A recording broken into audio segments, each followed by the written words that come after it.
여러분 주말 잘 보내고 계십니까? 또 휴일 어떻습니까? 여유 있게 이렇게 보내실 텐데요. 오늘도 보수의 전략 공론센터 장성철 소장과 함께 할 텐데요. 지난주 여러분들과 나눴던 그 인터뷰가 무려 조회수가 30만 회를 넘었더라고요. 야, 정말로 호응하시는 분이 많았고 또 우리가 모르는 실제 진실 하나하나를 접근해주는 장 소장만이 가지고 있는 장점 충분히 발휘했는데 오늘 기대하셔도 좋습니다. 장 소장님과 함께 국힘 쪽의 이야기 그리고 김건희가 지금 어떤 심경의 변화가 있는지 특히 국힘 당대표와 관련된 얘기는 꼭 오늘 여러분들께 들려드리고 싶은데요. 채널 고정해 주시고 장성철 소장님 모시겠습니다. 어서 오십시오. 안녕하세요. 야, 이게 왜 이렇게 조회가 많이 됐습니까? 라고 하니까 방송 전에 썸네일의 힘이다 이러는데 네. PD님하고 뭐 작가님들, 뭐 대표님들께서 썸네일 잘 달아주셔서 그런 거죠. 뭐 썸네일 제가 하진 않지만 어쨌든 썸네일을 달아서 그렇다라고 하기에는 안 그래도 지금 스픽스가 욕을 엄청 먹고 있는 게요. 억으로 많이 한다 이제 이렇게 하는데 한편으로는 또 이제 적정하게 그런 내용을 좀 추격해서 보내드리는 것이 특히 이번 주 같은 경우에는 국힘 내에서 아예 원로 정치인들 말을 들을 생각이 없다라는 것에서 굉장히 많은 분들이 좀 충격을 받았던 것 같습니다. 네. 자, 오늘 이제 지금 김건희 얘기부터 좀 들어가야 하는데요.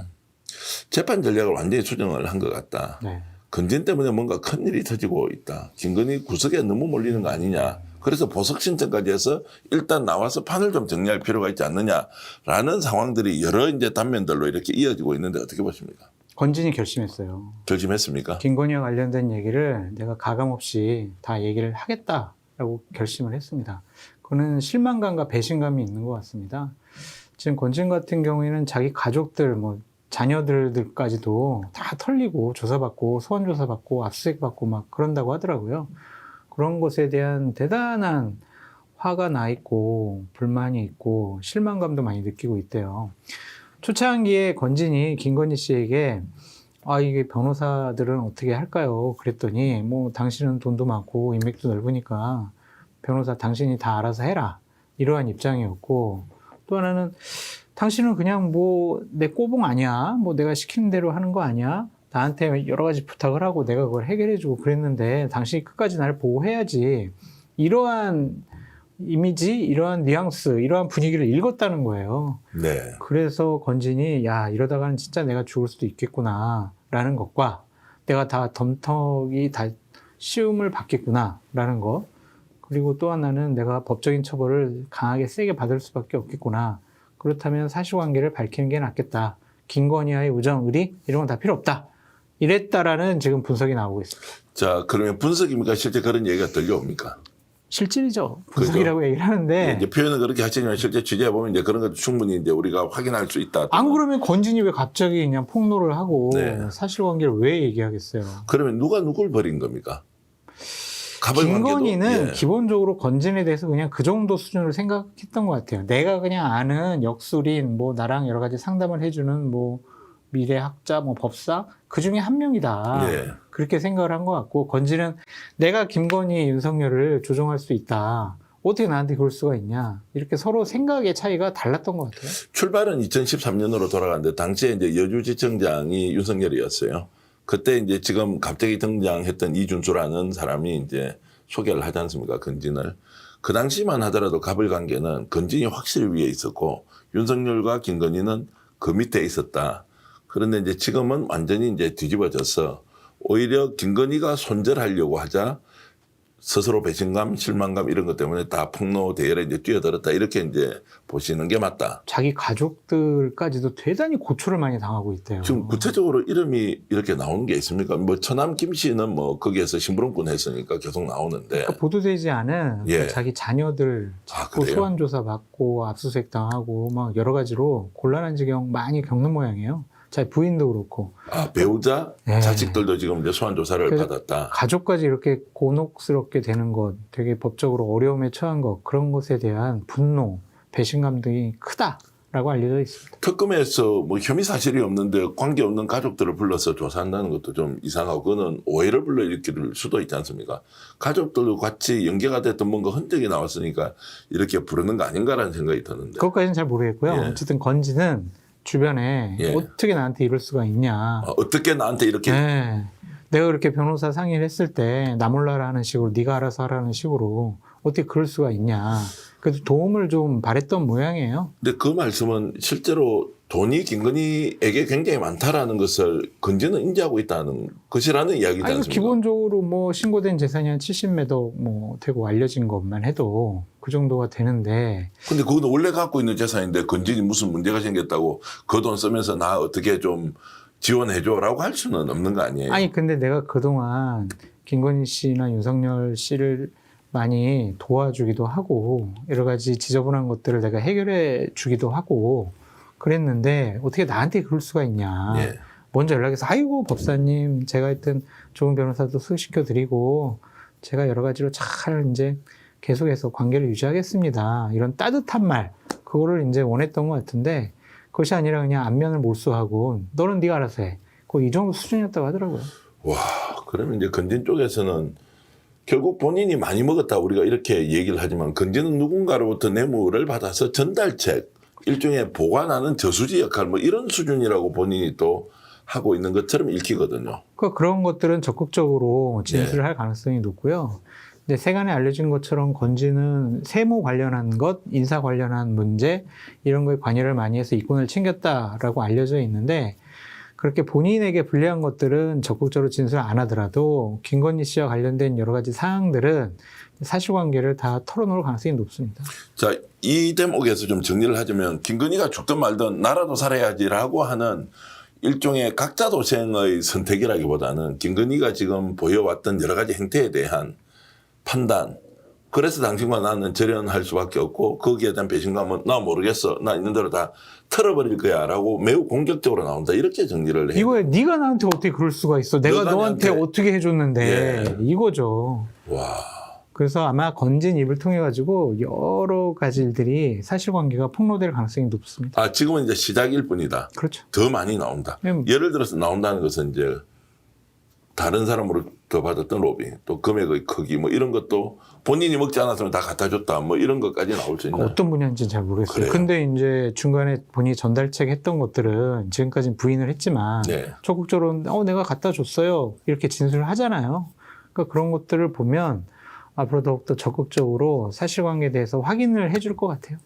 대통령의 영분이었던 김건희가 절대로 그 백을 받은 적이 없다고 일관되게 얘기를 했어요. 그런데 심경의 변화가 일어났다. 오해를 받을까 싶어서 그때는 안 받았다고 했지만 사실은 2개는 받았다. 그것도 싼 것만. 이렇게 또 바꾼 것도 지금 건진과 관련이 있다고 봅니다. 아니, 건진이 줬다라고 이제 시인을 했잖아요. 먼저 진술을 했잖아요. 그래도 나 그런 적 없어라고 끝까지 주장할 수도 있잖아요. 그런데 김건희 그때 재판 때 오후에 증인으로 누가 나올 거였냐면은 유경옥이가 나오려고 했던 거요? 아니요. 샤넬 매장 직원들이 나오기로 되어 있었대요. 예. 그래서 샤넬 직원들이 지금까지 보도된 거 가면은 유경옥 씨가 뭐 왔는데 목소리를 들어보니 걸걸하게 가지고 그거 다 김건희였다. 이런 증언들을 지금까지 계속 언론 보도를 통해 나왔잖아요. 네, 그런 것들이 이제 법정에서 나오게 되면은 본인에게 불리하니까 그거는 준 사람도 있고 그것을 이제 판매한 사람도 있고 밖으로 갔다라는 것을 확인해주는 매장 직원들도 있으니 이거는 도저히 부인해봤자 내가 거짓말쟁이로 몰리겠구나. 어쩔 수 없이 내가 이건 시인해야 되겠다. 그렇게 생각을 한 거지. 지가 무슨 순간적으로 잘못 판단을 해서 부족함을 느껴가지고 받은 건 아니다. 그렇게 말씀드려요. 왜냐하면 돌려주려면 네. 2년이나 있다가 돌려줘요. 그게 말이 돼요? 원래부터 말이 안 되는 줄 알았지만 이 여자가 이제 갑자기 시인을 하니까 이게 뭐냐라고 하는 이제 질문이 자연스럽게 나올 수밖에 없는 거죠. 그러니까 뭐 정황적인 증언들이 도저히 내가 부인해봤자 나는 형량을 더 높일 가능성이 더 높지 않느냐. 그래서 일단은 확인된 것들은 시인하고 네. 그래프 목걸이는 시인 안 했잖아요. 나는 그건 몰라요. 나 안 받았어요. 이렇게 잡아떼잖아요. 그건 확인이 안 된 거예요. 그러니까 그거는 잡아떼도 괜찮겠다라고 얘기를 하는 거죠. 유경옥은 왜 안 나왔습니까? 나오기로 약속까지 했는데 안 나왔다. 그걸 이제 취재를 좀 해보니까 네. 어떤 발언을 해야 할지 어떤 정언을 해야 할지 누군가 코칭해 준 사람이 없다는 거예요. 건진 때문에. 건진이 저렇게 폭로로 나오니까 그 전까지는 뭔가 이게 컨트롤 타워가 있었던 모양이에요. 이렇게 말을 하면 된다라고 하면서 좀 짜맞추기라도 했는데 지금 짜맞춰 줄 사람이 없다는 거예요. 그래서 있는 그대로 밝히는 대로 말을 못 하겠고 숨기려고 하니까 혼자 덮어쓰기에는 형량이 너무 크다. 그렇죠. 이제 이렇게 되니까 유경옥이 결국 그날 나오는 걸 포기를 해버린 거예요. 근데 생각을 해보세요. 박근혜 전 대통령이 이제 탄핵 심판을 통해서 파면되고 그 법정에서 이제 여러 가지 조사받을 때 결국에는 핵심적인 증거물과 증언을 해준 사람이 누구예요? 그 문고리 3인방들 아닙니까? 네. 그러니까 가까운 사람들이 본인 살려고 뭐 대통령이나 아니면 배우자의 여러 가지 사실관계들을 밝힐 수밖에 없지 않을까. 안 그러면 자기들이 웅팡 뒤집어 쓰고 처벌받을 텐데. 유경옥 어떻게 할 것 같습니까? 정지원, 유경옥 이런 사람들은. 결국엔 특검의 수사의 강도에 따라 좀 달라질 것 같다는 좀 생각이 들고요. 폴리방해닝도 하기로 이제 특검 내용 안에 있지 않습니까? 그러면 자신이 뭐 감형을 받으면 절반까지 줄일 수 있다고 하니까 아싸리하게 얘기를 다 해버리는 게 더 낫지 않느냐. 그렇죠. 그럴 가능성이 높아요. 실제 그렇게 되겠죠. 되겠죠. 왜냐면은 이제 저 사람들이 복귀할 가능성이 없잖아요. 예. 그리고 윤석열 뭐 폭탄주 발언, 뭐 계란말이 발언, 총쏴 발언 막 이런 것들을 보면은 저 사람들이 보수 진영에서도 버림받을 수밖에 없지 않겠느냐. 그러니까 관련자들이 지금까지 좀 눈치를 보고 야 영향력이 있지 않을까? 그래도 우리를 보호해주지 않을까? 그렇게 생각했던 사람들도 야 이제는 글렀다. 아이고 이제 손 털자. 그렇게 생각할 가능성이 있죠. 유경옥 씨를 비롯한 문고리 3인방이 진실을 폭로했다. 그럼 이 사람들 사회적 지탄이나 비난을 많이 받습니까? 예를 들어서 그쪽 진영 내에서. 근데 워낙 윤건희 부부가 해괴망측한 일을 많이 해가지고 네. 지탄받지는 않을 것 같아요. 오히려 예. 용기 있다고 좀 박수를 받지 않을까요? 그러니까 보수 진영 내에서 차라리 있는 그대로 얘기를 하고 그럼요. 넌 선처받아라. 뭐 네가 먹은 것도 아닌데 왜 그러느냐. 이것이 김건희 윤석열을 뭔가 좀 구석으로 몰아넣는 것이 아니라 자신도 좀 떳떳해지고 또 형량도 경감받고 이것은 좀 일거양득의 효과라고 하면 오히려 저는 유경옥 씨가 진실을 있는 그대로 이야기하는 게 지금 본인이 누구한테 욕 들을 일도 없다라는 생각이 좀 드는데요. 그 사람들이 뭐 이제 윤건희 부부가 없으면 제대로 된 사회생활이나 직업이나 구하기 어렵잖아요. 네. 그리고 뭐 정치할 사람들도 아니고. 그럼 가장 큰 목표가 뭐겠어요? 나의 형량을 낮추고 네. 최대한 감옥 안 가는 것. 예. 그러기 위해서는 적극적으로 진술하는 것. 그것이 또 저런 해괴망측한 사람들의 행보에 대해서 많은 국민들에게 알려서 여러 가지 역사의 교훈으로 삼는다라는 것. 그런 점을 생각해 보면 적극적으로 진술하겠죠. 그러면 오히려 김건희가 있는 그대로 얘기 다 해라 너희들이 네. 내가 책임지겠다. 그런 사람들이에요. 아니 그 정반대로 그 윤석열도 노는 꼴이 그래. 그렇게 놀고 있으니까 오히려 좀 더 숨겨줄 만한 내용도 더 적극적으로 드러내면서 이야기를 곽종건 사령관이나 이제 이런 사람들이 하고 김건희도 하는 꼴을 보시라고요. 뭐 건진하고 어떤 관계인지 얼마나 많이 해먹었겠어요, 같이. 그런데 건진이 저렇게 하는 것이 김건희가 결국 관리 잘못했다라고 우리가 결론 낼 수밖에 없는 거 아니라는 이야기죠. 그런데 본인은 지금도 아무것도 아닌 것처럼 그 형량을 조금 줄여보겠다고 줄여봐야 사형에서 그냥 사형 90% 뭐 사형 80% 이런 수준일 텐데 그걸 한번 집착하면서 조금이라도 줄여보겠다는 것 그것은 어쨌든 김건희를 재판하는 판사가 뭐 올해 안에는 네. 판결을 내리겠다라고 했으니까 한번 지켜보시죠. 김건희 재판 이제 11월까지 결심을 하고 그 후에 이제 선고는 언제 한다고 안 나와 있지만 이런 것들이 윤석열을 지금 발빠르게 움직이게 한 원인이기도 합니까? 글쎄요, 윤석열이 이제 김건희를 걱정할 그럴 단계일까요? 그러면 워낙 구체적인 정언들이 계속 나오니까 지금 방어하지 않고서는 큰일 나겠다. 사형 외에는 없다라고 윤석열이 판단하는 걸까요? 윤석열은 아직도 좀 허상에 좀 빠져 있는 것 같아요. 예. 내가 직접 나서서 신문을 하면 나에게 유리한 증언과 진술을 이끌어낼 수 있어라고 생각을 하니까 저렇게 적극적으로 나와가지고 참 대통령으로서 해서는 안 되는 행동들을 지 스스로 고백을 해버리잖아요. 수준을 보니까요. 네. 와, 천하의 대통령이 어떻게 저런 발언을 재판장에 나와가지고 하는 그 비유 이런 거 보셨죠? 네. 어떻습니까? 저 사람 대통령 맞았어요? 창피하고 부끄럽다라는 생각이 먼저 들었고 참 제정신이 아니다라고 생각이 든 게 그 당시에 국군의 날에 대한민국의 가장 중요한 군 사령관들을 모아놓고 정신이 잃을 정도로 술에 취할 정도로 술을 먹이는 게 이게 맞습니까 그게 진짜? 몇 번 그때 말았죠. 당신도 그거 한번 말지 않았나? 뭐 이렇게 그러니까요. 얘기하면서. 기본적으로 앉으면 10잔 20잔 뭐 폭탄주를 먹는다라는 거. 그리고 그 계란말이 뭐 얼마나 그 정말 뛰어난 거길래 맨날 그냥 계란말이 김치찌개 얘기를 하냐고요. 그래서 참 저 사람이 해괴망측한 사람이다라는 생각이 들어요. 이제 제정신이 아니다라는 것을 넘어서서 대단히 이상하고 해괴망측한 사람이다. 정상적 사고가 지금 불가능하다. 안 돼요. 불가능한 것 같아요. 저런 얘기를 하면은 본인에게 치탄을 더 많은 사람들이 손가락질을 하지. 야, 그래. 야, 윤석열 전 대통령 되게 인간적이구나. 사령관들한테 베이컨도 구워주고 폭탄주도 타주고 본인이 먹다가 맛있으면 김치도 갖다가 그 사람들에게다 주고 너무 인간적이고 수탈하다. 이렇게 생각하겠냐고요. 제정신이 아니다라고 생각을 하지. 최상목은 지금 왜 도망가 버렸습니까? 사라져 버렸어요. 특검에서도 사람을 찾지 못한대. 비겁해서 그런 거예요. 아니 윤석열에 대해서 뭔가 자각한 게 있는 것 때문에 본인이 도망간 거 아닌가요? 아니, 저는 비겁하다고 봐요. 비겁하다. 왜냐면은 뭐 며칠 전에 주태열 전 외교부 장관이 나와가지고 네. 여러 가지 증언을 하면서 최상목은 한덕수에게 아니 당신은 50년 공직생활 이렇게 할 거냐 이거 막아야 된다.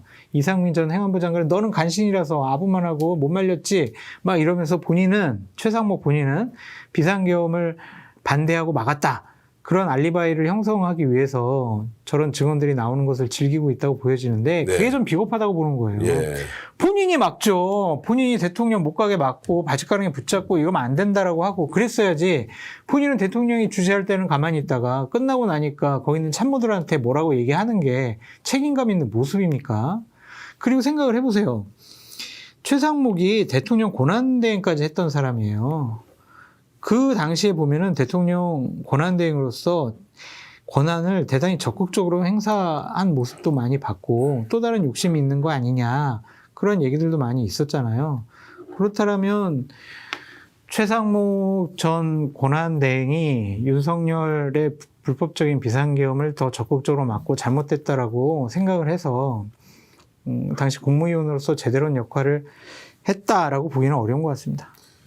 자, 지금 이제 돌이켜보면 경고용으로 국회 군인들을 뭐 출동시켰고 비상계엄도 일종의 경고였다라고 하는 이제 논리가 장성철 소장한테도 완전히 깨졌죠, 지금. 헛소리죠.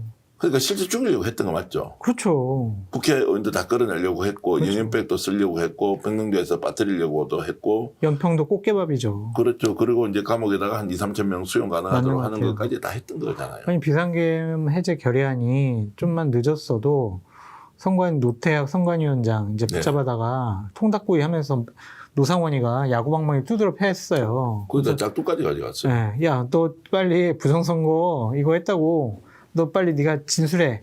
그러면은요, 그냥 그걸로 끝난 거예요. 예. 그냥 비상계엄 그냥 된 거예요.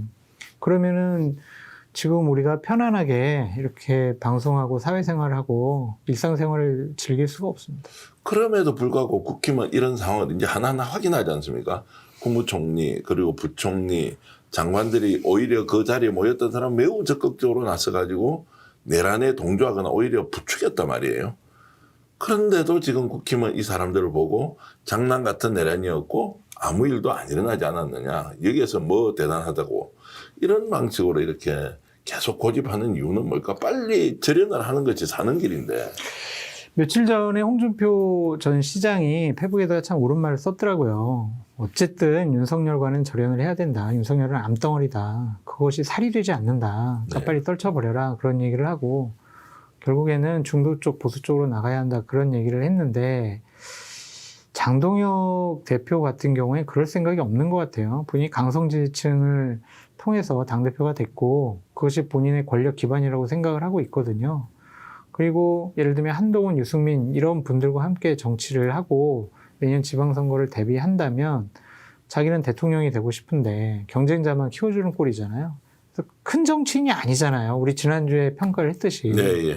그런 사람이 국민의힘을 중도 쪽으로 개혁, 쇄신하는 쪽으로 이끌 거다라고 보기는 불가능해 보입니다. 솔직하게 홍준표 전 대구시장이 그런 글을 SNS, 페이스북에 올렸다. 요거 제대로 읽어보고 아 그렇겠구나. 우리 한번 당 내부 문제를 되돌아보자 이런 사람이 있습니까? 없어요? 그러면 홍 시장은 그걸 결국 민주당 지지자 또는 중도 성향의 국민들이 보도록 쓰는 것이고 당에는 아무런 울림이 없다. 그래도 뭐 당원들이 보고 또 예. 보수 쪽 사람들이 볼 텐데 기본적으로 장동혁 대표 체제의 국민의힘이 더욱더 이제 동굴 속으로 더 깊숙이 들어가는 이유는 추경호 전 원내대표의 구속영장 청구 때문에 더 움츠려드는 것 같아요. 움츠려듭니까? 오히려 뭐 전열을 불태우면서 끝까지 맞서 싸우자 이런 쪽은 그게 움츠려드는 거죠. 예. 왜냐하면 대통령께서 시정연설하러 왔는데 이번이 마지막 시정연설이다. 끝장내겠다. 끌어내리겠다. 이런 저주의 말을 퍼붓잖아요. 네. 그건 어느 상식적이고 합리적인 생각을 하는 국민들이 꼭 맞는 말이네라고 생각을 하겠습니까? 네. 앞으로 3년 6개월이 남은 대통령이잖아요. 어떻게 끌어낼 거예요? 홍준표 시장은 다시 국힘적으로 돌아오거나 보수 정당이 재건되면 선수로 뛸 수 있습니까? 이미 이제 원로급으로 빠져나가 버리는 겁니까? 본인이 뭐 정치적인 꿈이야 버리진 않겠지만 현실적으로 거기서 지도자적인 입장에서 당을 개혁하고 쇄신하는 것은 좀 힘들어 보이지 않나 그런 생각이 들고요. 그러니까 본인 답답하니까 그냥 예전에 했던 홍카콜라 네. 그 플랫폼 다시 그냥 가동시켜서 본인 얘기를 하는데 별로 주목은 받지 못하는 것 같아요. 혹시 우리하고 경쟁하는 거 아니야? 유튜버 하면서 이제 조회수 막 이런 그럴 수 구독자 수 이렇게 해가지고 홍 시장이 더 잘 나간다. 장성철 소장이 더 잘 나간다. 차라리 그 시장에 들어오면 홍 시장이 약간 대중성이 있기 때문에 잘할 수도 있겠다는 생각이 듭니다. 홍 시장님이 대단히 본인에 관련된 사항만 아니면 대단히 상황에 대한 통찰력도 있고 옳은 말도 하시고 합리적인 상식적인 판단과 생각을 많이 하시는 것 같아요. 우리가 이렇게 이야기하는 홍 시장은 굉장히 모독적으로 생각할 거예요. 왜요? 아니, 제가 봐서는 칭찬해 줬잖아요. 아니 제가 봐서는 정치적 책임이 없는데 아직도 여전하다고 본인은 판단할 것이고 두 번째 우리와 함께 나와서 유튜브 경쟁하자 1대1로 뭐 예를 들어서 이렇게 하면 본인의 책임을 확 낮춰버리는 거니까 듣는 이제 홍 시장 기분이 나쁠 건데 홍 시장은 자기가 국민의힘을 마지막으로 좀 쇄신 개혁시키겠다. 뭐 내년 지방선거에 한번 내가 뭐 선대위원장이나 아니면 공천권을 가진 뭐 당대표 격의 역할을 하고 싶어 하는 것 같아요. 근데 장동혁보다는 잘할 것 같다. 그런 생각은 듭니다. 진짜 홍 시장은 책임이 없습니까? 국힘 저 모양 적골된 거제 책임이 없냐라고 질문을 던지면 답변 잘 못할 것 같은데요. 글쎄요. 예전에 홍 시장이 자유한국당 뭐 당대표 할 때 여러 가지 뭐 적절하지 않은 말씀도 하고 행동을 했다라고 하지만 윤석열이 워낙 해괴망측한 일을 했기 때문에 상대적으로 상당히 상식적이고 합리적인 분 같아요. 윤석열 김건희하고 잘 되려고 그 개목걸이도 굉장히 그 명품 같은 거 갖다 줬는데 한 개 가지고 왔어요. 대통령한테 뭐 좀 아부해야죠. 그렇죠. 그렇게 했는데 가보니까 개가 2마리였대. 그래서 한 개 더 만들어서 올려보냈다는 거 아니에요. 네. 그런 정도로 윤석열, 김건희와 가까워지려고 부부간에 식사도 하고 했는데 지금은 윤석열이 암덩어리다 이러면 정치적 비애감 뭐 우리가 평소에도 많이 봤지만 하여튼 윤석열 정권 시절에 정치와 관련된 사람들 중에서 그들에게 잘 보이지 않아도 된다고 생각하는 사람은 제가 유일한 것 같습니다. 그렇습니까? 그렇죠. 누가 있어요? 예. 자, 이 질문 좀 드리면서 이제 좀 넘어가야 될 것 같은데 자, 지금 이제 장관들 있잖아요. 최상목, 뭐 한덕수는 뭐 총리니까 지가 뭐 아예 내란 뭐 수계급으로 놀았다. 뭐 어쨌든 처벌을 받는가 보고. 장관들 있잖아요. 박성재 장관이나 그 이제 조태열 뭐 그러고 국정원장 뭐 이런 사람 쭉 보면 이 사람들은 좀 억울할까요? 아니면 난 시킨 대로 따라갔다. 라면서 인생이 완전히 망가뜨려져 버렸잖아요. 현실적으로 장관이 대통령이 미쳐가지고 내란 일으켰는데 그거 어떻게 자기가 바지가랑이 붙들고 막느냐. 총리나 부총리는 좀 다를 것 같아요. 비서실장도 좀 다를 것 같아요. 근데 이제 19개 부처의 장관 중에 누군가 나와가지고 하면 저기 완전 주제 넘다. 아니면 기도 완전히 이렇게 꺾여 있을 텐데 이런 부분을 지금 저는 좀 어떻게 해석하는 것이 맞느냐. 그 당시와 지금의 생각과 판단은 좀 다를 수 있을 것 같아요. 예. 그러니까 그들 중에 일부는 일말에 내가 국회 가지고 민주당 분들에게 너무 많이 당했다. 정말 불법적인 비상금에 성공을 해가지고 저 꼴 보기 싫은 의원들 잡아다가 좀 어떻게 사라졌으면 좋겠다. 성공했으면 좋겠다. 그런 생각도 가진 사람들도 있을 것 같고 네. 그러면서도 야 이게 맞나? 이게 지금 비상계엄 할 명분이 되나? 헌법적으로 문제 있는 거 아니야? 그런 생각들 한 것 같고 말리고 싶어도 워낙 윤석열이 그냥 말 안 듣고 화만 내고 그냥 욕만 하니까 그런 얘기할 엄두도 못 낸 것 같고 여러 가지 복합적인 마음인 것 같은데 지금이야 뭐 다 동조하지 않았다, 나는 반대했다 그런 얘기 함으로써 법적 처벌을 피하고 싶겠죠. 제가 지금 가장 궁금한 분이 이제 박성재 장관이에요. 네. 법무부 장관. 왜요? 이분은 아니 뭐 국회 나와 답변할 때는 매우 원론적으로 법치 이야기를 하면서 그거는 권한 아니다 이렇게 했는데 그래도 저는 이 사람은 소극적으로 했을 것이라고 봤어요. 이상민은 좀 달라요. 중앙고파고 주도를 하고 이랬는데 박성재 장관은 이제 어떤 분인지 이분이 대구 출신이거든요. 대구 고등학교를 나와서 이제 검사를 하셨는데 원래 막 줏대 있게 밀어붙이고 추진력이 대단하고 이런 사람이 아닌데 막바지에 어쨌든 법무부 장관을 하면서 뭐 중간이죠. 5년으로 보면 중간인데 원래 성향으로 보면 저럴 정도 아닌데 근데 이번에 이제 수사 결과 나온 걸 보니까 완전히 오다받고 적극적으로 움직인 그런 것 같아요. 사람처럼 돼 있어서 왜 저런 판단을 했을까? 이거 같아요. 그냥 불법적이냐 합법적이냐 그런 비상계엄을 판단하기 전에 본인은 법무부 장관으로서 비상계엄이 선포가 됐을 때 해야 될 여러 가지 뭐 법무부에서 해야 될 일을 그냥 원론적으로 한 거다. 그렇게 얘기하고 싶겠죠. 지금이라도 윤석열이 내 책임이니까 사람들 건드리지 마라. 나를 그냥 사형시키고 내가 어쨌든 자결하겠다 이게. 에이. 아니 예의라고 기대하세요? 요만큼이라도 기대하세요? 옆에 있는 사람들이라도 좀 죄를 경감시키려면 윤석열이 지금이라도 지가 다 덮어 써야 되고 실제로 그 짓을 지가 다 주도해서 벌인 거 아니에요. 곽종근 전 사령관에게 신문하면서 한 얘기들을 봐보세요. 네가 잘못 알아듣고 네 책임이지. 네가 기억을 잘못한 거지. 네가 말귀를 잘못 알아듣고 명령을 이상하게 이행을 한 거지. 내 잘못 아니고 네 잘못 아니야. 이런 식으로 계속 몰고 가잖아요.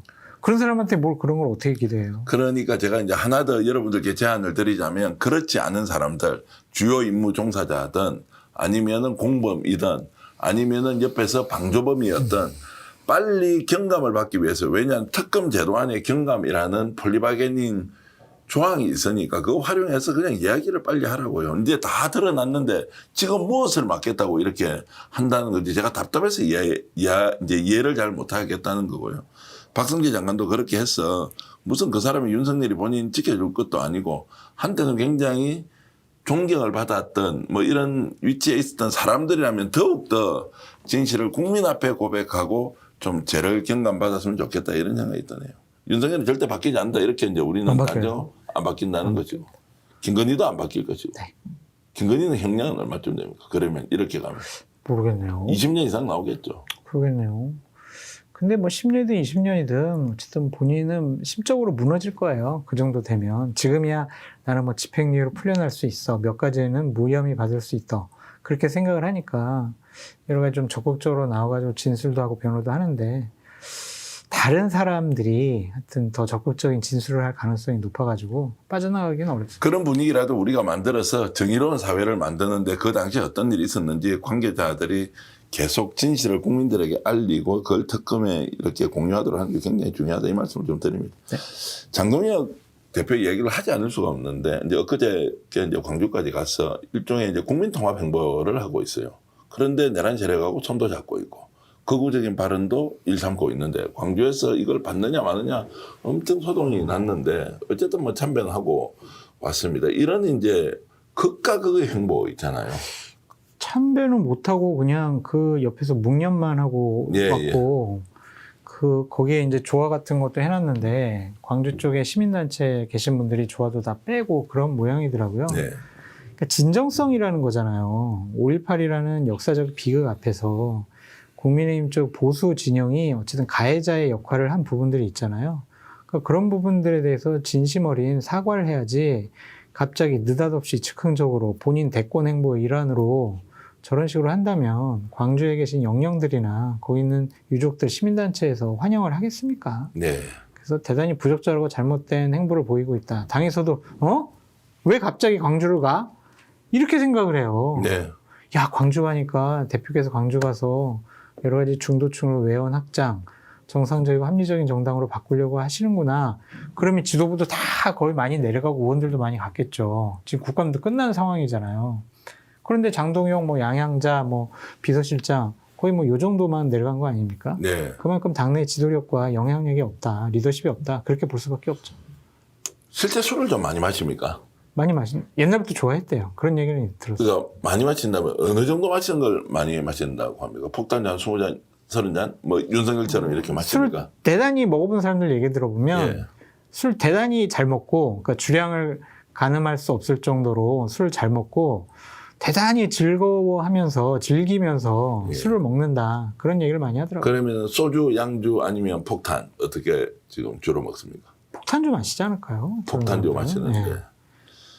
아, 근데 술을 이렇게 많이 마시면 정치하는데 문제 없어요. 당대표 정도 아니면 술을 마시라고 해도 안 마셔야 될 거 아니에요. 근데 이제 당대표 할 일이 별로 없는 거예요. 그쪽 사람들이 예. 이거 보면은 뭐 스펙스에서 괜히 장동혁을 뭐 술 많이 먹는 사람으로 몰고 갔다 뭐 이렇게 또 고소할 수가 있으니까. 아니 뭐 술을 많이 먹는 행위가 이제 그건 주관적이기 많이 때문에. 먹는다고 예, 알려져 예. 있고. 아, 그거 부인할 수 없어요. 예, 그것도. 거기서 주로 뭐 박준태 비서실장하고 여러 가지 많은 얘기를 나누고 예. 좀 저녁 자리도 같이 한다, 뭐 그런 얘기도 많이 있고, 거기서 중요한 결정들이 많이 논의되고 결정이 된다, 그런 얘기들이 많이 좀 있더라고요. 그러니까 즉흥적이 아니냐, 그런 얘기들 많이 예, 해요. 그거는 이제 좀 이따 하기로 하고, 정말로 저는 이제 좋은 정치인으로 이미지를 갖고 있는 김무성 전 대표 같은 경우는 아주 덩치도 크고 굉장히 과묵하게 이렇게 중점으로 얘기를 하시는 분인데, 이분도 당 대표를 하셨잖아요. 네. 그때 이제 당 대표실에 계셨죠. 네네. 술 많이 드셨어요? 많이 매일 드시지는 않았던 것 같아요. 네. 본인이 뭐 당대표니까. 그렇게 또 무대가 그렇게 술을 술 되게 잘 드세요. 네. 정말 잘 드시고, 더 제가 놀랬던 거는 숙취가 별로 없어요. 네. 다음 날에도 새벽에 나와서 멀쩡하시더라고요. 그런데도 그렇게 술을 뭐 자주 드시진 않았고, 기자분들과 그냥 술 드시면은 폭탄주 10잔 이내, 뭐 한 대여섯 잔, 7, 8잔? 뭐 요즘 그러니까 이제 술로 분위기 정치를 맞춰주는 거죠. 그러니까 분위기를 맞추는 용도가 술이 이제 수단으로 쓰이는 것이지 술로 정치를 하진 않을 거야. 야, 당신 설득해야 되는데, 야, 폭탄 좀 말아봐. 자, 20잔, 30잔 먹으면서, 야, 으쌰으쌰, 우리는 이제 오늘부터 한 패야. 뭐 이렇게 하는 스타일은 아니잖아요. 맛있는 거를 드시는 걸 좋아하지. 예. 그러니까 술 같은 경우도 좀 좋은 술 드시는 거를 좋아해요. 네. 그냥 뭐 많이 먹는 거보다. 그 와인을 뭐 드시는. 와인이라든지 조금 또 양주도 좀, 또 고가, 곤약 같은 거 이런 거 이제 한 잔씩인데 좀 약간 풍미를 느끼면서 그렇죠. 이렇게. 맛있는 술 드시는 예. 거 좋아하고, 그래서 술 가지고 그렇게 문제가 있었던 적은 없습니다. 그런 유형하고 지금 장동혁 대표는 반대죠. 그러니까 이런 분들은 그냥 술을 때려 먹는 그런 스타일 같아요. 그냥 취할 때까지 먹는 거. 술을 먹는 게 그냥 취하려고 먹는 거. 그런 것이 아니냐. 근데 그게 먹힙니까? 지금 2025년 대한민국 여의도 국회 정치판에서 술을 그렇게 많이 먹고, 야, 꽐라되게 이렇게 막 마셨다. 뭐 그럴 물론 이제 장동혁 대표가 소문이니까. 그렇게 한다는 건 네, 아니고. 그렇죠. 만약에 이제 국회에서 그렇게 하는 사람이 있으면 이게 정상적으로 정치를 할 수가 있느냐. 윤석열이 술 많이 먹다가 망한 스타일 아니에요. 완전 망했잖아요. 그걸 보고도 지금도 예를 들어 술을 그렇게 많이 마시면서 정치를 한다라고 하는 것이 이상하다. 장동혁 대표가 그러지 않으시겠죠. 예. 그러지 않았으면 좋겠고. 뭐 장동혁 대표는 이제 지목을 해서 이제 할 이야기는 아니지만, 때가 어느 때인데 지금 이렇게 술을 막 정말로 퍼마시면서 정치를 하느냐. 만약 그게 이제 뭐 대표라면 또 어떻게 되느냐. 하여튼 장동혁 대표는 술을 좋아한다, 그런 소문은 뭐 여의도 바닥에는 많이 퍼져 있습니다. 그러면 장동혁 대표 같은 경우에는 이제 공적인 자리, 공개 회의에서 중요한 의사결정을 하느냐, 아니면 비선들 모아놓고 또 이렇게 회의하면서 의사결정을 할 수도 있고.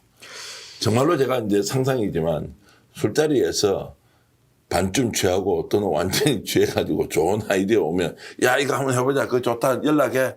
야, 내일 이거 해. 라고 하는 스타일이냐. 이것도 이제 좀 따져봐야 돼. 왜냐면 대통령 후보를 하면서 본인이 1등 하고 있는데. 그러니까요. 한번 우리 따져보자고요.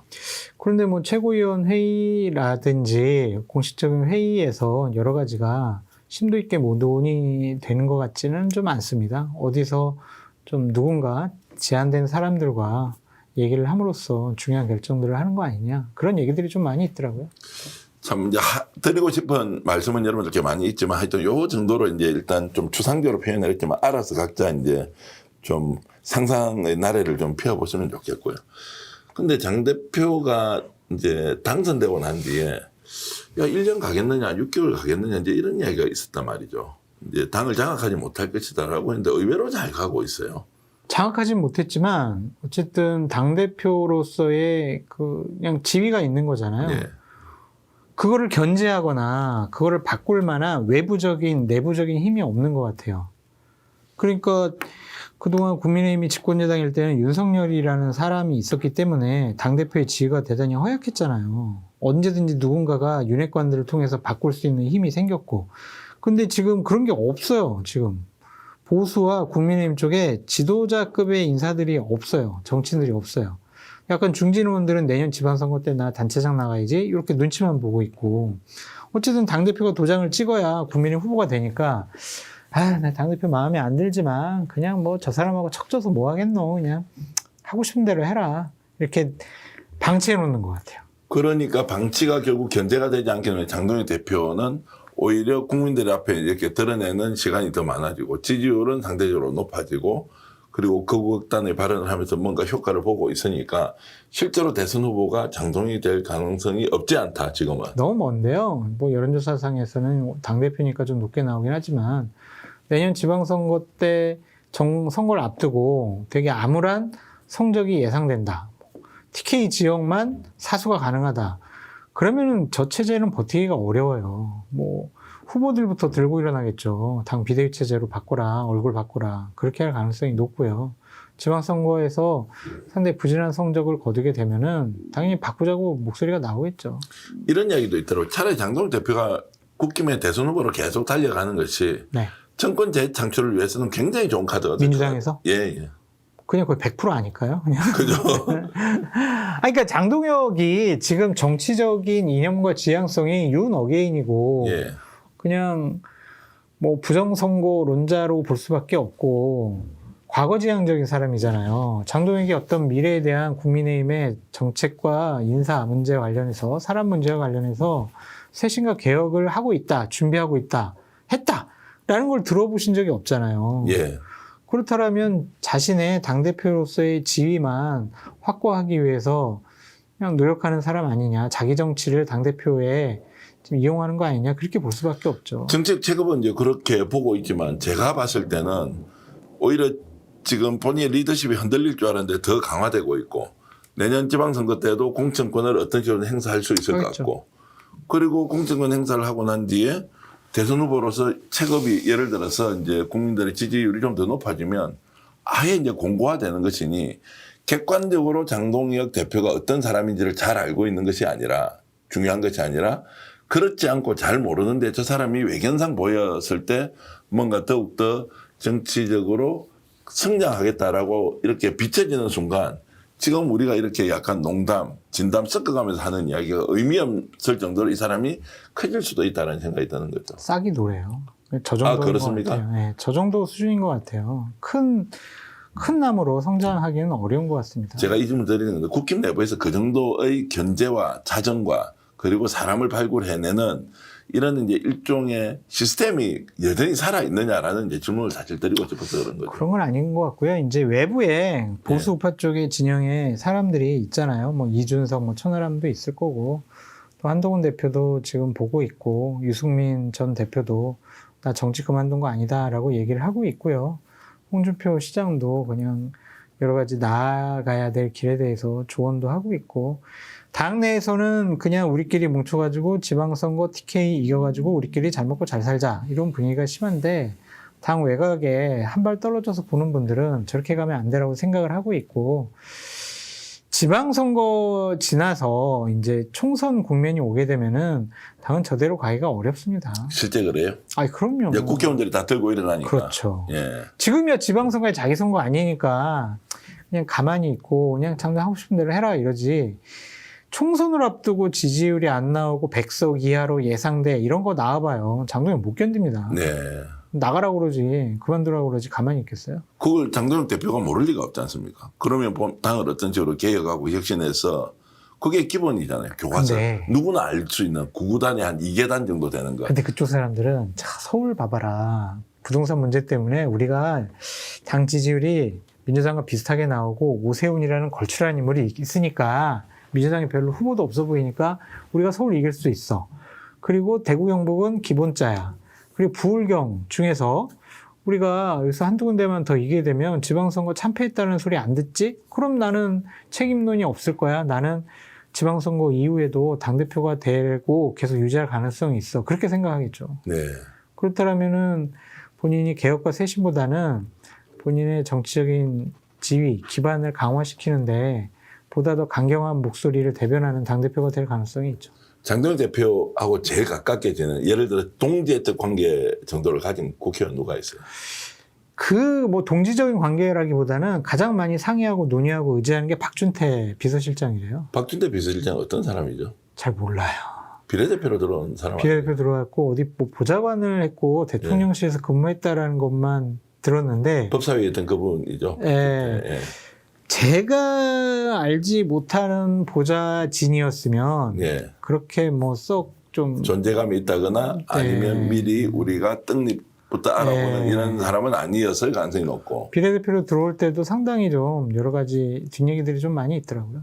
뒷얘기가 있었던 건 한동훈 그 당시 대표 비대위원장 이렇게 한동훈 대표랑은 상관이 없고 그래요? 결국에는 당시에 공천관리위원회 부위원장격으로 활동했던 예. 이철규 뭐 의원이 예. 여러 가지로 뭐 한 거 아니냐 뭐 그런 예. 얘기도 있고 여러 가지 좀 복잡하더라고요. 지금 그러면 두 사람이 자주 그 비서실장인데 술도 같이 먹고 뭐 거기에서 사귀를 좀 많이 하겠네요. 많이 한다라는 뭐 그런 얘기가 있습니다. 가장 많이 의지하고 대화를 많이 하고.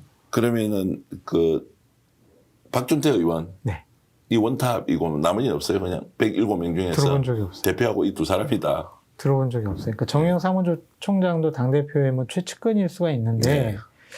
정의용 총장도 재선인가요? 그렇죠?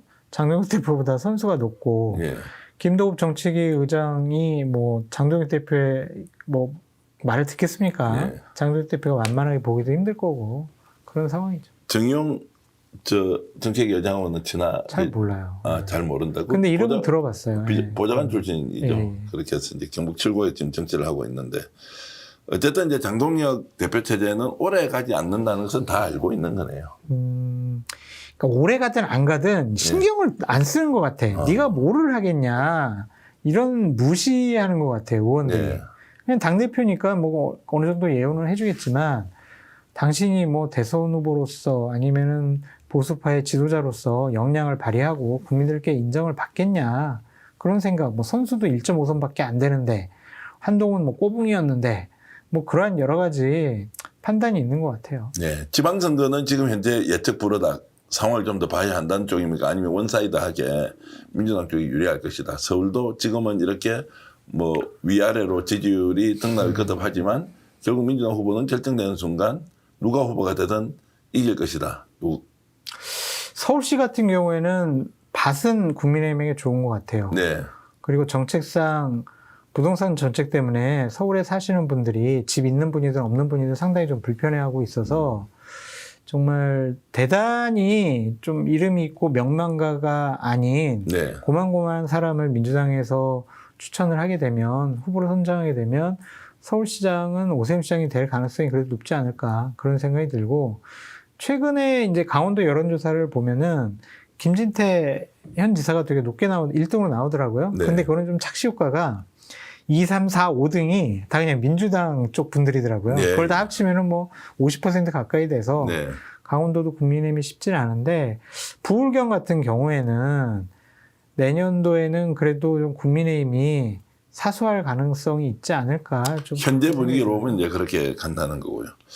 국힘 이야기로 이제 오늘 가장 중요한 이야기 지금부터 해야 하는데 국힘이 살고 죽고 아무 관계 없는 사람은 뭐 더 많겠죠. 근데 이제 국힘이 정상적으로 정치를 복원시키는 것은 한국 정치 발전과 대한민국 발전에 위해서 굉장히 중요하다라는 전제로 이제 질문을 드리면 내부에서는 현재 혁신 역량이 없다 이렇게 정리해야 되죠. 없어요. 그러면 결국 외부에서 들어가야 되지 않습니까? 네. 이것도 엄연한 현실인지라 누가 그러면 외부에서 들어가면 이거 국힘을 좀 정치 집단으로 정상적인 정당으로 만들 수 있느냐라고 할 때 불가능해요. 그건 이제 없더라도 찾아야 되는 게 더 안 정책이에요. 찾아요. 국민의힘 사람들이 안 찾아요. 그러니까 야 우리 이렇게 가다간 다 죽어. 그러니까 외부에서 우리 누군가를 비대위원장으로 데려다가 개혁과 쇄신해가지고 중도로 가야 돼. 이렇게 생각 안 한다니까요. 안 하지만 그래도 제가 장 소장하고 이렇게 토론하면서 그래도 한번 찾아보자고. 어쨌든 이 그 당이 사람들이 생각도 안 하는데 우리끼리 얘기해서 뭐 한대요. 그럼 이대로 가다가 그냥 망해버리고 끝나는 거예요. 집권. 근데 지들은 망한다고 생각 안 해요. 대구 경북 이기고 부울경 어느 정도 좀 이기고 서울 사수하면은 오히려 지방선거 우리 이겼다. 이재명 정권 시판이다. 그렇게 얘기할 사람들이라니까요. 제가 일방적으로 질문드리겠습니다. 네. 장성철 소장의 지식과 경험을 총동원했을 때 지금 이제 국힘을 살릴 수 있는 적임자 한 사람만 꼽아주십시오. 뭐 여러 사람 있어도 괜찮습니다. 이준석, 뭐 한동훈 이런 사람이겠죠, 결국에는. 그러니까 불법적인 비상계엄에 반대를 하고 대통령 탄핵에 찬성을 하고 윤석열, 김건희의 흔적이 묻지 않은 사람들만이 그 일을 할 수 있을 것 같아요. 그러니까 정치를 해보지 않은 사람이 들어와가지고 저렇게 또아리처럼 대구 경북 보수 영남에 자기의 힘을 과시하고 틀고 있는 그런 사람들 개혁 못합니다. 혹시 김종인 전 비대위원장 같은 분이 들어와서 이 사람들을 내세워서 이렇게 할 가능성도 아예 없다. 지금 현재 지도부 체제로는. 그러니까 누군가 찾아가서 그냥 합의를 해가지고 당신밖에 없어요. 전권을 드릴게요. 뭐 이래야지. 지금 그럴 생각이 없어요, 국민의힘은. 네. 그래서 비대위 체제로 간다는 것 자체가 내년도 지방선거 전에 이루어질 가능성이 전혀 없습니다. 없다. 그래서 우리가 지금 이런 얘기를 하는 게 그냥 소용이 없고 시간 낭비 같은 거예요. 네. 국민의힘이 개혁될까요? 아니면 혁신할까요?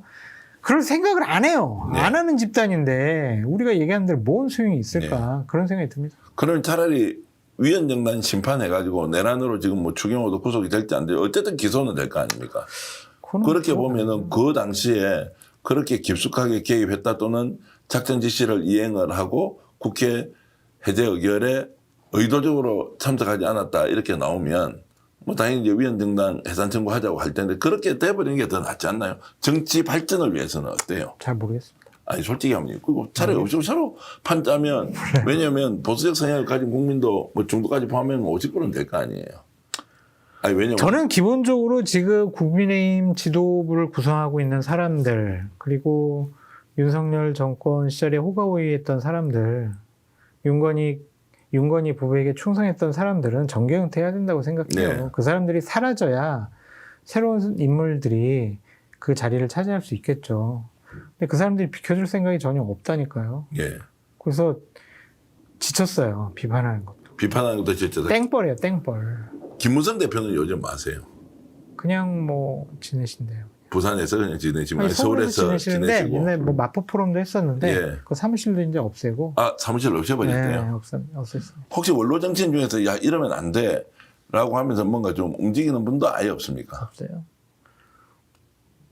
들을 사람들이 안 들어요. 예를 들면 진짜 대표님 저에게 가르침을 주시면 제가 한번 당을 제대로 바꾸고 쇄신해 보겠습니다.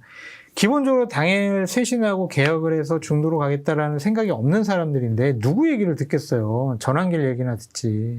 아니 근데 민주당은 예를 들어서 이런 일이 생겼다고 우리가 가정하면 바깥에서 원로 시민운동가 그 원로 지식인 원로 정치인들이 다 모여서 뭐 일종의 원로 회의를 만들어서 이렇게 해라 저렇게 해라 이런저런 압박을 넣으면 당 내에서 엄청난 분란이 있더라도 일단 궤도 수정은 일정하게 되는 효과가 있거든요.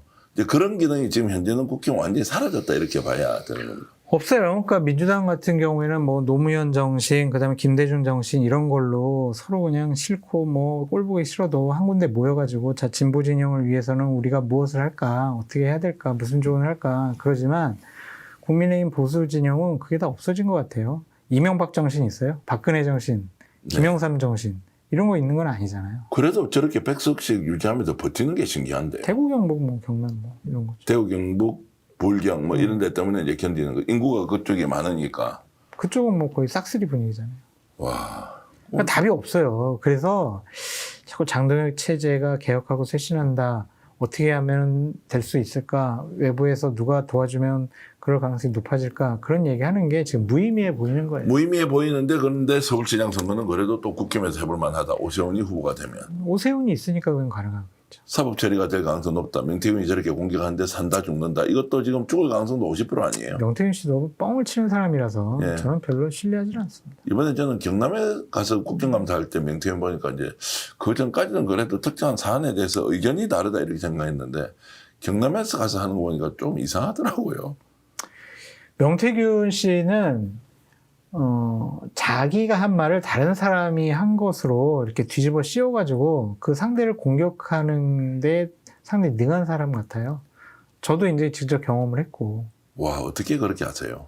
아니, 그러니까 저한테 이제 뭐 몇 달 전에는 계속 문자 보내오고 뭐 자기 링크도 보내오고 그러면서 저한테 내년도에는 장 소장님과 제가 힘을 합쳐서 보수파를 살리는데 같이 뭐 노력해야 되지 않겠습니까? 저한테 문자를 그렇게 보냈거든요. 그래서 제가 네 이렇게 얘기를 했어요. 다른 방송에 나가서 막 장성철이 자기한테 먼저 연락을 해서 보수파를 살리는데 자기 보고 힘을 합치자, 지혜를 내놓자 이렇게 얘기를 했다고. 장성철이 왜 자기한테 그렇게 얘기를 했겠냐고. 장성철이 나를 그렇게 인정한 거 아니냐고 그런 식으로 얘기를 하는 거예요. 그래서 제가 그 앵커한테 명태균이랑 쟤랑 톡하는 내용을 그대로 보여줬어요. 봐라, 명태균이 나한테 그렇게 해놓고 나한테 뒤집어 씌운다. 저 사람 그런 사람이다. 조심해야 된다. 그렇게 얘기했죠. 저도 소개 안 할까요? 방송에서 처음 소개하는 건데 그 김태호 경남지사가 뭐 김건희가 나서가지고 이제 주저앉혔다. 그래서 박원순가 이제 도지사 됐다 이런 얘기 이번에 막 나왔잖아요. 그걸 보고 명태균을 가장 잘 알고 있는 그 선배가 한 분 계신데 이건 솔직히 거짓말에 가까운 명태균의 덮어씌우기다. 정말 명태균 추악한 XX네. 왜요? 당시 김태호는 국힘 소속도 아니어서 도지사 출마 엄두도 못할 상황이었는데 현역 박완수가 출마한다면 김태호도 동반 움직일 수 있고 그렇게 되면 현역이 던지는 여론이 형성될 수 있어서 명의 자기가 뭐 일종의 그루밍한 김건희를 통해서 김태호를 복당시켜주는 것으로 뭐 눌러앉혔다 뭐 이제 이런 이야기인데 어쨌든 출마할 수가 없는데 김건희를 본인이 시켜서 김태호를 주저앉히고 박완수가 이제 받았다라는 것이 진짜 사실과 너무 다르다라는 거예요. 그런데 박완수도 여기서 이제 아니라고 할 수도 없고 김태호 전 경남지사 김태호 여기 나와서 지금 이렇게 말을 할 수가 없지 않습니까?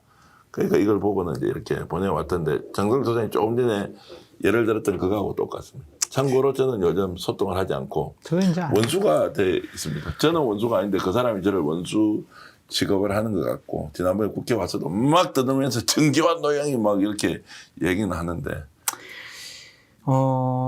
제가 한 방송에서 이런 적이 있어요. 그러니까 명태균 씨 같은 사람의 유형들은 전국에 정치에 관심 있는 한 3만 명 정도의 그런 사람들이 있다. 자기가 되게 잘나고 자기가 아주 현명한 전략과 여러 가지 뭐 전략과 전술을 갖고 있다. 이런 식으로 자랑하는 사람들이 대단히 많이 있다.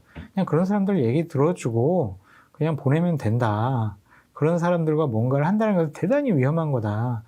정치도 기초부터 천천히 배우고 민심이 무엇인지 정치가 무엇이고 국민이 무엇인지 그거를 차근차근 밑에서부터 배운 사람이 정치를 하고 전략을 세우는 거지 갑자기 어젯밤 꿈에 내가 이런 꿈을 꿨는데 아이고 이러면은 엘리자베스 조문 가면은 안 되겠네 이렇게 생각하고 이런 걸 조언이라고 하는 사람하고는 중요한 얘기를 하면 안 된다 그렇게 얘기를 하고 싶어요. 자 그러면 국힘이 없다는 전제로 민주당 이재명 정부는 그냥 달려가야 되네요.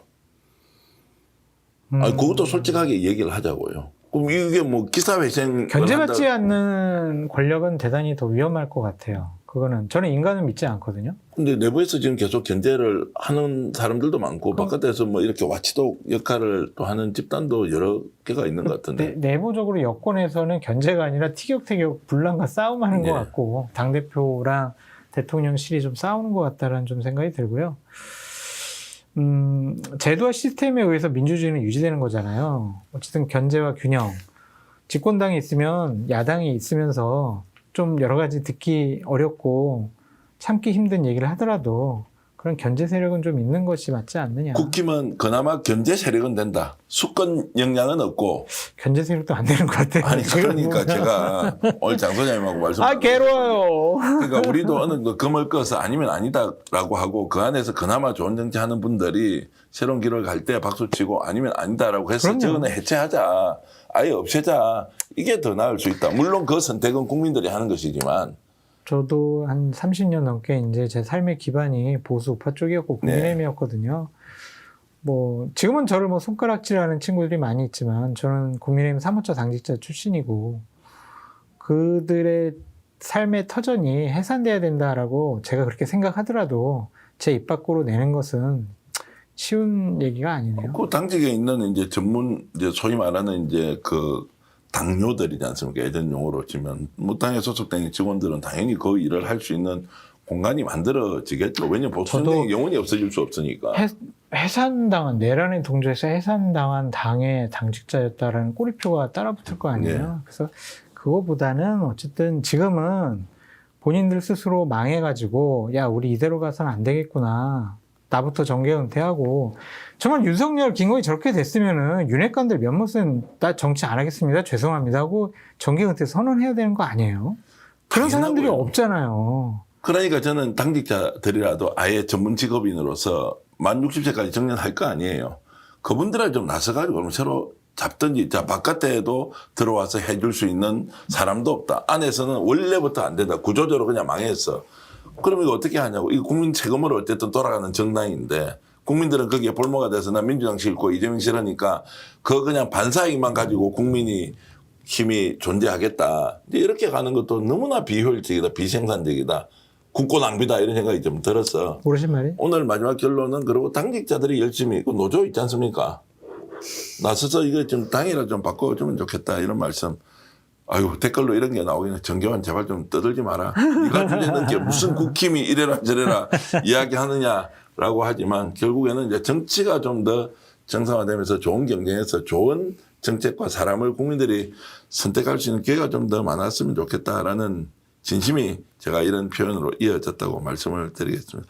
와 정말 장성철 소장하고 이야기하면 이렇게 시간이 쑥쑥쑥쑥 막 달려가 버리는데 잠시 광고 말씀드리겠습니다. 스펙스와 더 착한 보험 파트너스가 애청자 여러분들을 위해서 자신 있게 준비했는데요. 예, 자동차 보험, 운전자 보험 최저가 최적의 상품으로 안내해 드리는데 자, 여러분들이 1644-1226, 1644-1226 이번 달에도 몇백 분이 직접 전화를 해서 상담을 받으셨다고 하더라고요. 오늘 아침에 더 착한 보험과 통화를 했는데 여러분 운전자 보험과 자동차 보험 한번 비교해 보십시오. 가격이 적정한지, 혜택은 충분한지, 혹시 갱신을 할 때는 이렇게 바꿨다면 비용 절감하는 것. 자동차 보험은 들었던데 계속 들지 않더라도 훨씬 더 좋은 혜택 있다라는 그 상식을 여러분들과 공유를 하겠습니다. 1644-1226 정겨환이 추천하는 자동차 보험 꼭 더 착한 보험과 함께하는 이곳으로 전화를 해 주시면 좋겠습니다. 1월 정기 매트 요즘 저희들이 스펙스몰에서 판매하고 있는데요. 원목 마루 매트와 아래목 온돌 매트 두 가지를 이렇게 판매하고 있는데 첫 번째 가격 좋습니다. 두 번째 1월이라는 회사가 굉장히 믿을 수 있는 그리고 안전성을 누구보다도 확보하고 있는 회사다. 전기요금도 굉장히 적습니다. 그냥 전구 하나 정도 켜놓는 70W만으로 온종일 뜨끈뜨끈하게 이렇게 지낼 수가 있는데요. 가격 중요하지 않습니까? 자, 원목 마루매트, 원목처럼 생긴 마루매트는 소파에 얹어놓고 딱 쓰기 좋은데요. 작은 거는 싱글 사이즈고 28,900원인데 두 개 1+1로 구매하시면 49,900원이니까 하나 25,000원 정도라면 저 가격으로 구하기 어렵다. 두 번째 아랫목 온집 매트는요. 매트로 침대 위에 올려놓고 쓸 수 있는 건데 싱글 사이즈가 44,900원, 더블 사이즈가 54,900원인데 가격 비교해 보시고 필요하신 분들 구매해 주시면 스펙스에 큰 도움이 된다. 이런 말씀 드리겠습니다. 스펙스 이렇게 애청해 주시는 여러분들 덕분에 15만 4천 명을 15만 4천 명이 아닙니다. 155만 4천 명을 넘어가고 있던데 다들 지금 뭐 조회수 줄어 있다고 하지만 그래도 열심히 만들고 있고 구독자는 조금씩 늘어나고 있고 조회수도 회복되고 있다. 이런 말씀드리면서 여러분들께 더 감사합니다. 이런 말씀드리면서 방송 열심히 만들겠습니다. 장성철 소장 응원해 주십시오. 더 좋은 정치 정겨환과 함께 스픽스와 함께 장성철 소장이 만들어가서 대한민국이 좋은 나라가 되도록 이렇게 함께 노력해 보겠습니다. 시청자 여러분께 인사드리면서 방송 모두 마치겠습니다. 여러분 안녕히 계십시오. 감사합니다. 애청자 전용 상품을 만들었는데 자동차 보험 또한 보험의 점검이 필요합니다. 꼼꼼하게 보장이 돼 있는지 다 체크해드리고 있습니다. 바로 상담 가능하고 즉시 비교 견적해드리는 1644-1226 자신 있다 비교하라. 저희가 스픽스 애청자 전용 상품으로 만든 만큼 1644-1226을 전화 주셔서 꼭 상담 받아보시길 바라겠습니다. 여러분들의 응원 격려 그리고 혜택 돌려드리겠습니다. 요즘 바닥에 앉으면 엉덩이에 산소이 푹푹 나오는 그런 추운 계절이죠. 그럴 때는 깔아야 됩니다. 바로 전기 매트의 명가 1홀에서 매트 2종 세트를 제가 소개하겠습니다. 첫 번째, 카본 원목마루 매트인데요. 깔끔하고 세련된 원목마루 느낌 그대로 살렸고 탄소 열선이 따뜻함이 다릅니다. 이 정도면 뜨끈한 아랫목 온돌입니다. 자, 싱글 구성 한 세트가 28,900원, 더블 구성 두 세트가 무려 49,900원으로 7,900원의 할인 효과 있습니다. 자, 두 번째, 우리 집안의 효자템이고요. 아랫목 온찜 매트입니다. 초절전 70W 전기세 절감은 기본이고 전자파 걱정이 없고 물 세탁까지 가능한 찜질방 가실 필요가 없는 그런 매트가 되겠습니다. 배송비가 당연히 포함이고, 자, 싱글 사이즈 44,900원, 더블 사이즈가 54,900원으로 해서 10,000원만 더해서 넉넉한 더블 사이즈가 좋습니다. 자, 온라인 쇼핑몰 어디를 찾아도 이 가격 없고 이번 겨울 뜨끈뜨끈한 1월 매트로 스픽스몰에서 준비하십시오.